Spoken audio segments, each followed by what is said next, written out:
Right, welcome back to the Strategy Ops and Finance meeting. So we have a matter of an urgent nature, and this has been brought forward by the committee chairs meeting that we held earlier this morning to discuss a submission. And just by way of background, the government is proposing changes to the setting of speed limits. Now, you will remember that a wee while ago we went through an extensive consultation process with our community on speed limits. We had really good feedback from our community on what they wanted in order to promote safety, especially around our schools. And what we've seen with the new government is a reversal of some of what the previous government wished to see put in place. Now, we believe, the Chairs Committee this morning believe that this is a matter on which we need some strong advocacy on behalf of our community, because what is being proposed is going to impose further cost on our community. It's also going to create some uncertainty as to what we will be allowed or not allowed to do going forward. We believe it goes against what the community is wanting. We don't feel that the community is going to be receptive to what's being proposed by central government. So we are putting forward some recommendations to this meeting today, which, do we have those available?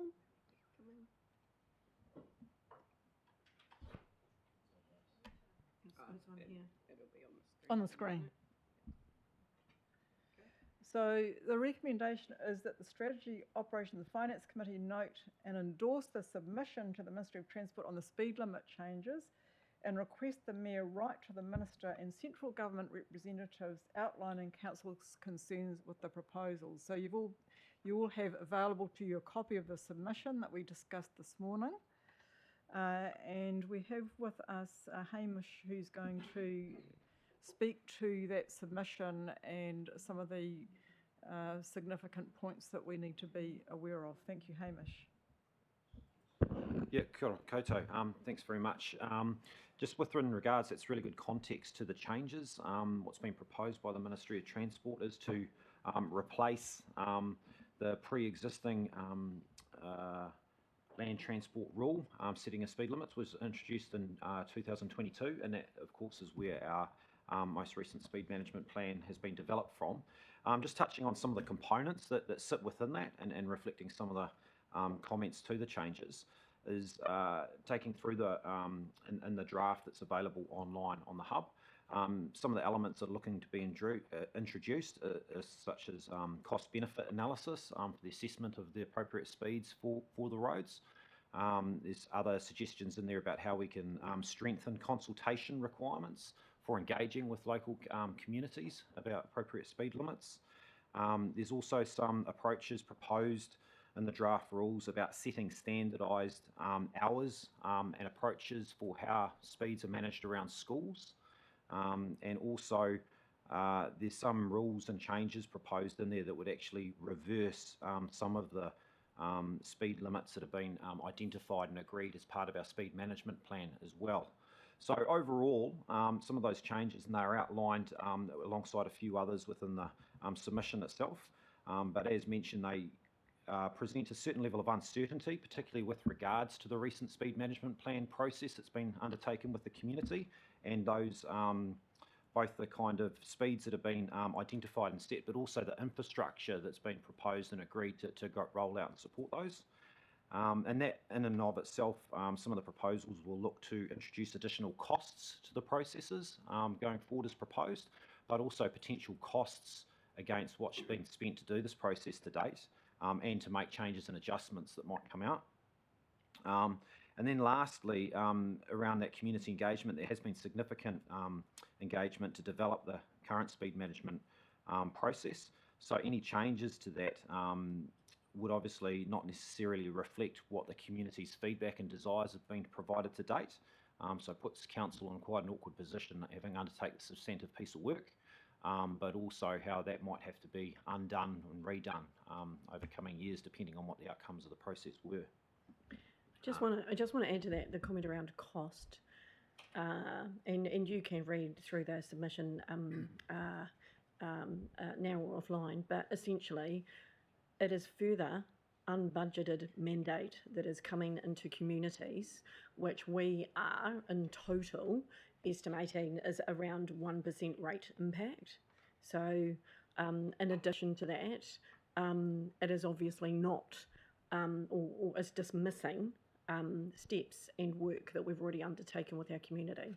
And I know that Sean will have some further thoughts on some of the other issues and also responses to some of your questions. Thank you, Chris. Do we have any questions? Councillor Warwick? Are other councils in the same position, having done the same amount of work that we've done on this, or?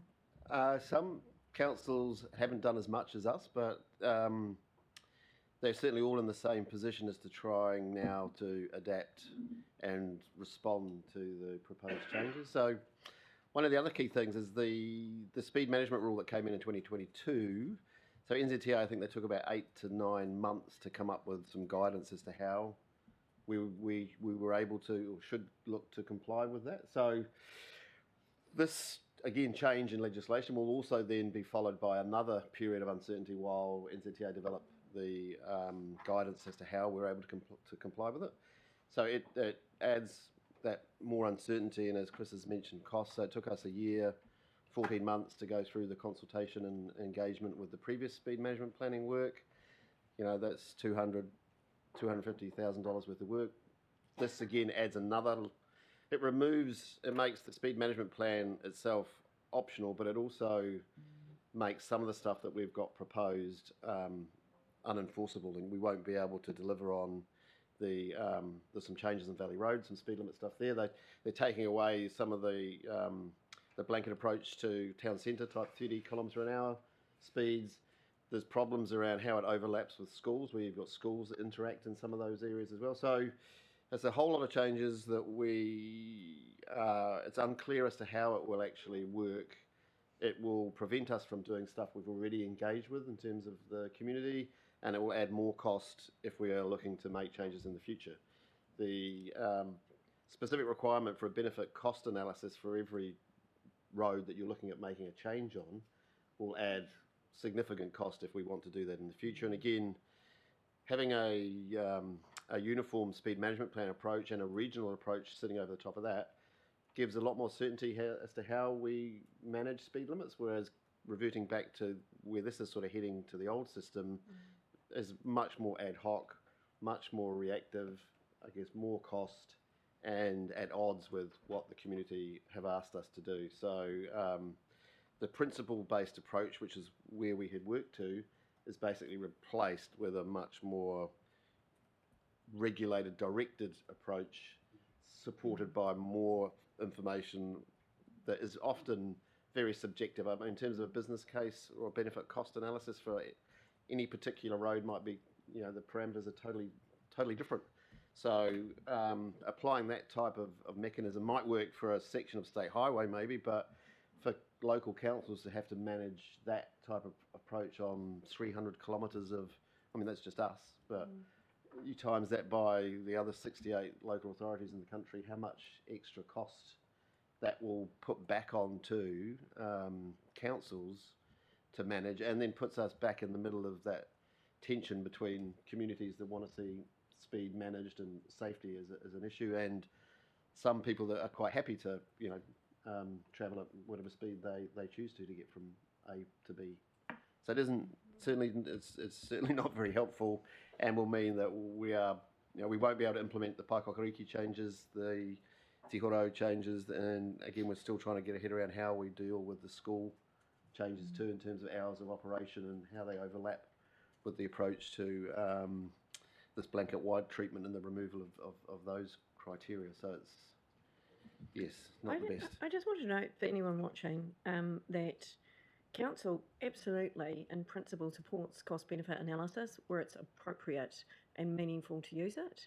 And the issues that you've heard us talking about are largely around practicality and fit for purpose in terms of the frameworks and models that you might set from a central perspective.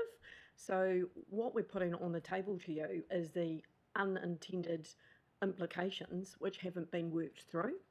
So theoretically it sounds great, but on the ground it's going to have high impact, and we don't think that that has been considered. And I think at the Chair's Forum this morning, that was something that we talked about in some quite a lot of detail. So that's really, I think, the thing that we're wanting to put on the table today. Yeah, it's like a blanket approach with no recognition of specific community needs. Councillor Wilson. Yeah, just I think the same the same applies here as applied in Northland's response around the Maori wards, where the quote was, "We are appalled with the belligerent move to exclude the important voice of Maori in local government." And you can just, in this situation, you can just, the important voice of Maori, you can just replace that with the important voice of the public. So it is just a belligerent ad hoc. It lacks any. I don't even go It's there actually. nonsensical. It's Yeah, just illogical. it doesn't make sense. And what we've got is a whole series of policies from central government that are imposing, quite frankly, idiot policies on local government, with local government getting the bill. At some stage, local government and individual local governments are going to have the courage to say, actually, your plan is a really bad plan. Your plan endangers our kids around schools. That's why we went for the changes, right? We didn't go for the changes because, let's have a change. We went for the changes because we knew our children were in danger around schools. And the government's going, their cost-benefit analysis doesn't take into account the cost of the life of a child and the cost of that child, a life of a child to the entire community, and that's a huge cost. So when we, as a thoughtful council, went through these processes and came up with our policies, they were long. It was a long process. It was a well thought through process for us to just throw our policies, our well thought, well reasoned policies away because of a silly government directive, I think would be irresponsible. So for myself personally, I would be kicking back against it and say, I refuse to accept a policy that deliberately endangers the children of the Kapiti Coast. And that Well would be my said. position. Well said, Councillor Wilson. Mayor Holbrook. Yeah, seeing as Councillor Wilson's already kicked off the debate, I'm happy to move so we can continue. Move the motion. Thank you. Seconder for that? Councillor Wilson. Yeah. Right, debate. Right. Would you like to introduce the motion? Yeah, I'd like to endorse those comments by Councillor Wilson, and I'd quite like you to put them in writing if that's okay. I think Hamish has been scribbling them down Yeah. over here. Absolutely excellent. I think the point that I would really draw out is that roads are about safety, not about business. You know, the idea that we should be making decisions based on some kind of difficult and arbitrary cost-benefit analysis is ludicrous. What And value this does is that another insurance- example of what I call the perils of pendulum politics, where you get a new government coming in, they have a different direction, and they've got 3 years to write a whole lot of policy to implement it. And you end up with these unintended consequences because policy is being written on the fly without consultation with local government, who are going to have to create the rules, implement the rules, and spend the money on the infrastructure to support them. And we've already spent, I think around about $200 plus thousand on our speed management plan, and we're going to have to spend another $200,000 unwinding it. That's a 0.5% rates increase. It's just unacceptable. So that's why when we had the discussion around this morning, we write quite a lot of submissions and send them to central government, and we usually try to be constructive. But this is one where we just say, we don't support this. And as we had a Strategy, Operations and Finance Committee meeting this morning, I thought it would be a good idea to bring it here so we can elevate it and all discuss it and all know what we're up against here. and we can communicate how strongly we feel that this move by central government with this particular piece of work, not mentioning any of the others right now, we'll just focus on this one, is another overreach. And it's, it's in a hurry, it potentially endangers lives. And that's the crux of why it's so important. So Thank you. that's Thank why you, we Mayor. brought it here today. Community Board Member Butler. Cool. Thank you, Madam Chair. Just with Councillor Wilson and Mayor Holbrook's comments are fantastically valid, because I've got children at school and I don't want to see them coming out. Te Horo School used to have a 100k zone past it. That went down to 70, 50, and even at 50 k's an hour it felt unsafe. And so the speed management plan that the council had worked on, the council staff had worked on, was a fantastic plan. And it was shown, like with the Otaki community, the complete lack of opposition to the changes. And so the changes are sensible. And the submission was a very good breakfast read. Thank you very much to the people that wrote that. And so from an Otaki community point of view, I absolutely support the submission and what Councillor Wilson and Mayor Holbrook have said. We've got to keep our children and our people safe. If you look at Te Horo Beach, there's no footpaths. People walk on the road. And so that's where 30 k's an hour was sensible. Put that back up to 50, you run the risk of children, people, animals getting killed. Thank you, Mr. Butler. Councillor Halliday. I found it quite interesting hearing Nigel's comments, considering exactly that was what we were talking about this morning and that sort of stuff. And I think it's a general consensus shared by the table. I do have a quick question, and then I've just got a comment, but I'm just curious, is there any legal recourse for us with regards to pushing back in this space, or if it comes out of central government, we just basically have to toe the line? I believe so. Legislation, we have to comply with it. Right, okay. Because look, I'm really concerned about this as well for all the reasons that have just been said. And one of my concerns is the why bother mentality starting to creep in as well. The reason I say that is because local knows local. This government said that it wanted to empower local decision making. And in actual fact, it's doing the exact opposite with regards to that. And I think we need to take a very, very strong stance, because a lot of us are over this. We didn't put our hands up to be involved in the so-called development of our community. I feel like to just it be mandated on a political pendulum and that sort of stuff. Everyone trying to jam stuff through as quick as they possibly can so that the other government can't change it as quick as it possibly can. That is not good governance, plain and simple. And that's it's not looking after our communities, and it's not being smart, in my opinion. So very supportive of this. If anything, it should be stronger. And I think at some point we're going to have to make a stand. Let's make a stand over this. But bearing in mind what the Mayor said, this is only one example. We have had others, and we're dealing with others as well. And to be honest, it's just not fair in our communities, in my opinion. Central government's supposed to be looking after New Zealand from a high level. Local government's supposed to be looking after New Zealand at a local level. We'd like that support, please, rather than just coming in and think you know best. Yeah, that's my view. Yep, I think we're being bulldozed and we've got to stand in front of the bulldozer, right? Yep. You're in the chair. Right, okay, Janet, did you want to say anything further? Right. This is a really important issue, and so let's put this to the vote. All those in favour? Aye. Those against? Carried. Right, we shall make a song and dance about this on behalf of our community.